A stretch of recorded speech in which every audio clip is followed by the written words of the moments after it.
Zelensky pede mais apoio militar depois da Rússia intensificar ataques a Kiev. Antiga funcionária de campo de concentração nazi condenada na Alemanha por cumplicidade na morte de mais de 10.000 pessoas. Investigação ao ataque ao Capitólio sugere que o ex-presidente dos Estados Unidos, Donald Trump, vá a julgamento. Seleção argentina recebida em festa em Buenos Aires. Milhões de pessoas nas ruas para ver os campeões do mundo de futebol.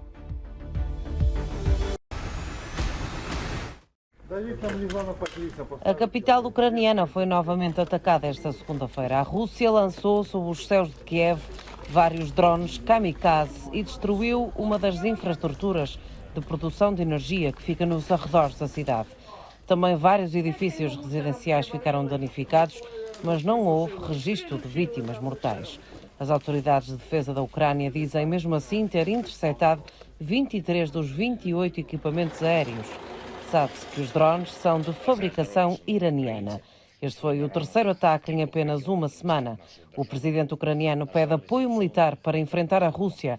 No discurso habitual, Zelensky voltou a realçar o pedido aos países do Ocidente que quer mais artilharia. O chefe de Estado ucraniano diz que material de guerra moderno é a única forma de combater Putin.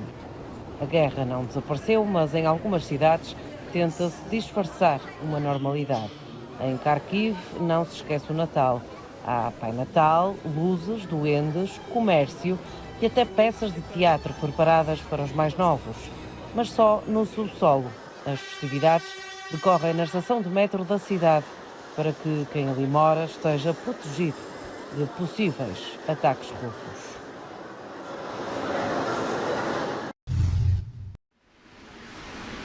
Vladimir Putin defendeu esta segunda-feira um reforço dos laços militares com a Bielorrússia na primeira visita ao país desde 2019.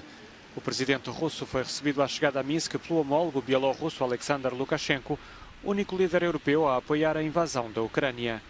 Putin frisou que a visita pretende reforçar a cooperação em todos os domínios.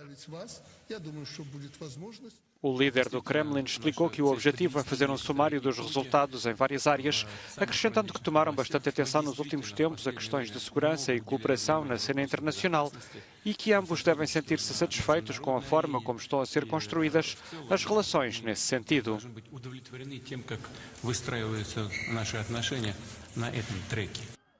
A visita de Putin tem como pano de fundo receios crescentes por parte da Ucrânia de que a Rússia abra uma nova frente na invasão a partir da fronteira bielorrussa e rumores desmentidos por Lukashenko de um possível envolvimento de militares bielorrussos no conflito. Facto é que a Rússia tem acumulado tropas na Bielorrússia, anunciando que deverão participar em exercícios táticos.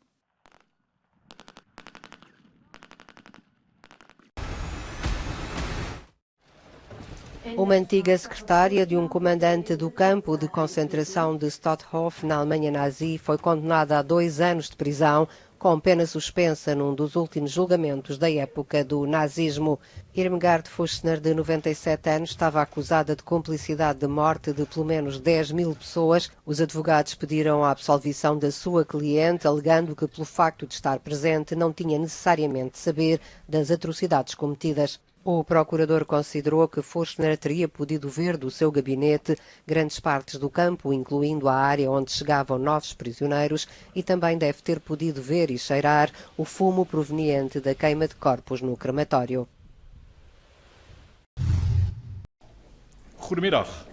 Os Países Baixos acertam contas com a história e pedem desculpa pelo seu papel histórico na escravatura. Num discurso em Haia, o primeiro-ministro Mark Rutte pediu desculpa em nome do governo holandês pelas ações do Estado no passado a todos os escravos em todo o mundo que sofreram com este ato, às suas filhas e filhos e a todos os descendentes. O chefe do governo holandês sugere que a escravatura seja considerada crime contra a humanidade. Ao mesmo tempo que proferiu o discurso, vários dos seus ministros estavam em países que foram escravizados, como Suriname, a ilha de Curaçao, África do Sul e Indonésia. A Holanda enviou cerca de 600.000 africanos como escravos para território sul-americano para trabalhar em plantações. O pedido de desculpas tem gerado controvérsia nos Países Baixos. Só 38% dos holandeses concordam com ele. Os enfermeiros voltam à greve no Reino Unido esta terça-feira. É o segundo dia de paralisação em Inglaterra, País de Gales e na Irlanda do Norte, em protesto contra a falta de abertura do governo para negociar aumentos acima dos níveis de inflação. Na quinta-feira passada, o histórico protesto provocou o cancelamento de milhares de consultas e operações e há já pré-aviso de novas greves para janeiro.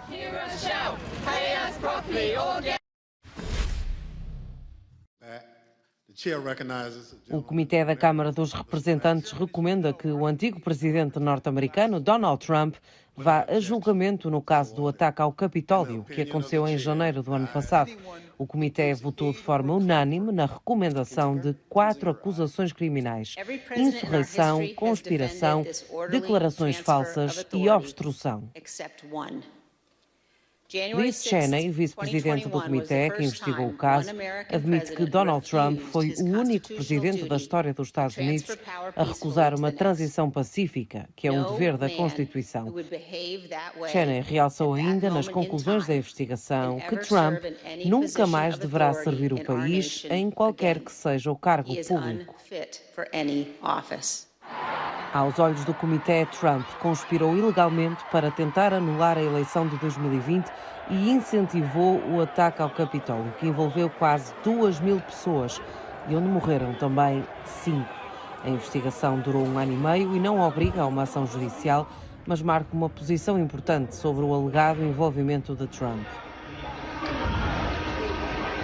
A lei norte-americana diz que quem incitar ou ajudar a qualquer ato de rebelião contra a autoridade dos Estados Unidos pode arriscar a uma pena de prisão de até 10 anos. Cabe agora ao Departamento da Justiça dos Estados Unidos decidir se Trump vai ou não a julgamento. Para já, o antigo chefe de Estado mantém a candidatura às presidenciais de 2024. O Tribunal de Los Angeles considerou Harvey Weinstein culpado em mais 3 acusações de agressão sexual, incluindo violação. O antigo produtor de Hollywood, de 70 anos, que já cumpre uma pena de 23 anos de prisão após um julgamento por violação em Nova Iorque, enfrenta agora de 18 a 24 anos adicionais de pena, o que significa que passará o resto da vida na prisão. Foi há 5 anos que mulheres vítimas do produtor de Hollywood começaram a contar os crimes de que foram vítimas e iniciaram o movimento Me Too.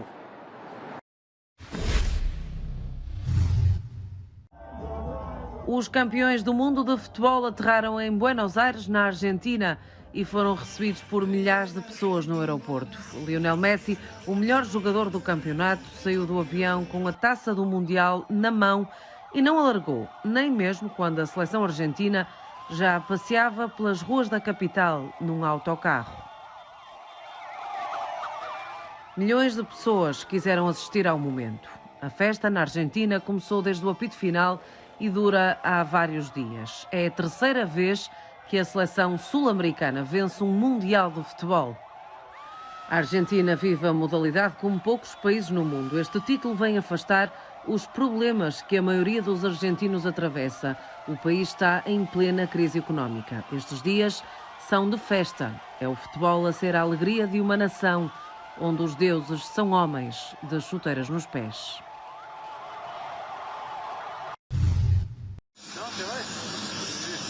A seleção francesa de futebol regressou a Paris, França. Foram medalha de prata no Campeonato do Mundo do Qatar, lugar digno desta recepção no aeroporto e no caminho para o centro da cidade. Milhares de pessoas receberam os jogadores na Praça da Concórdia, ao lado da Avenida dos Campos Elíseos.